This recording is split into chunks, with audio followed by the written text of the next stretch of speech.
নুডলসের কাপ দিয়ে কিভাবে এই কিউট প্লান্টারটা তৈরি করলাম সেটাই আজ আপনাদের সঙ্গে শেয়ার করব।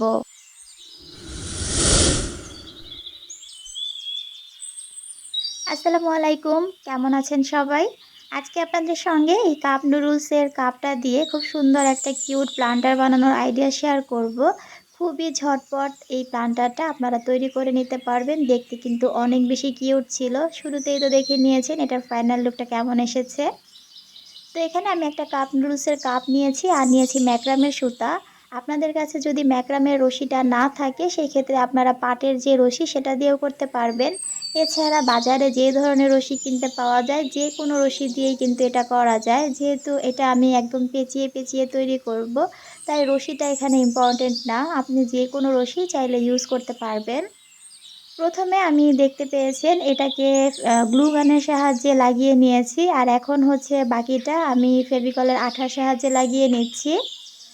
প্রথমে মুখের অংশটা আমি গ্লু গানের সাহায্যে লাগিয়েছি, এতে করে এই রশিটা পেঁচাতে আমার বেশ সুবিধা হবে।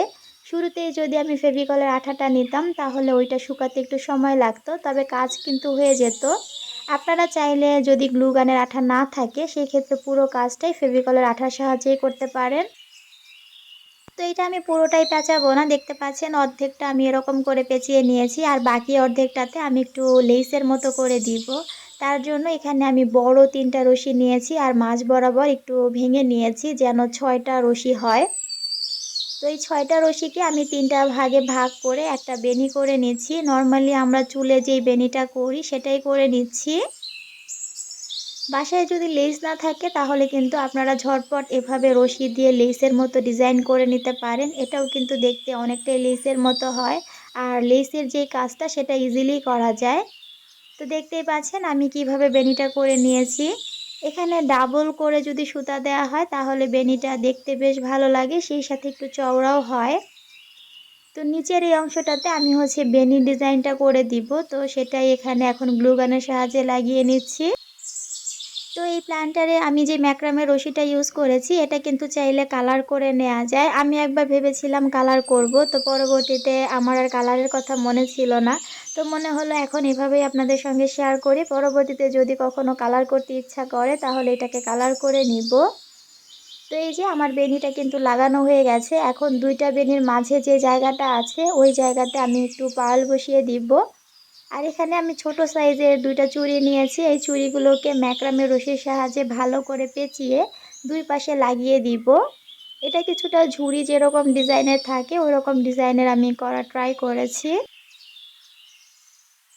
এই প্লান্টারটা বানাতে আমার খুব একটা সময় লাগেনি, মাত্র আধা ঘন্টার মধ্যেই হয়ে গেছে। তবে এটা বানানোর পর লুকটা আমার বেশ ভালো লেগেছে। এই যে দেখতে পাচ্ছেন আমি দুই সাইডে 2টা হ্যান্ডেলের মতো দিয়ে দিয়েছি। এটাকে চাইলে কালার করা যেত, তো ওই যে আমি শুরুতেই বললাম আমি আর কালার করিনি। এখানে আমি লেস দিয়ে একটু ডেকোরেশন করে নিচ্ছি। তো এখান থেকে আমি 3টা ফ্লাওয়ার কেটে নিয়েছি আর এখানে সামনের অংশটাতে বসিয়ে দিচ্ছি। এতে করেও আমার কাছে লুকটা বেশ ভালোই লেগেছে। এই যে ফাইনাল লুকটা এখন আপনাদের সঙ্গে শেয়ার করছি।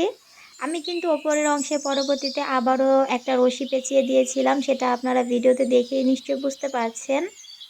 এই প্ল্যান্টারটা অনেক বেশি কিউট ছিল, যেহেতু ছোট সাইজের এটাতে কিন্তু মাটিতেই গাছ লাগানো যাবে, চাইলে পানিতেও গাছ রাখা যাবে। আমি এটাতে মাটিতেই মানি প্ল্যান্ট লাগাবো, তো যখন লাগাবো তখন ইনশাল্লাহ আপনাদের সঙ্গে শেয়ার করব। এই যে আমি এমনিতে একটা গাছ রেখে আপনাদেরকে দেখাচ্ছি যে গাছ রাখার পর এটার লুকটা কেমন আসে। আজকের ভিডিওটি কেমন লেগেছে কমেন্ট করে জানাতে ভুলবেন না। আজ বিদায় নিচ্ছি, আল্লাহ হাফেজ।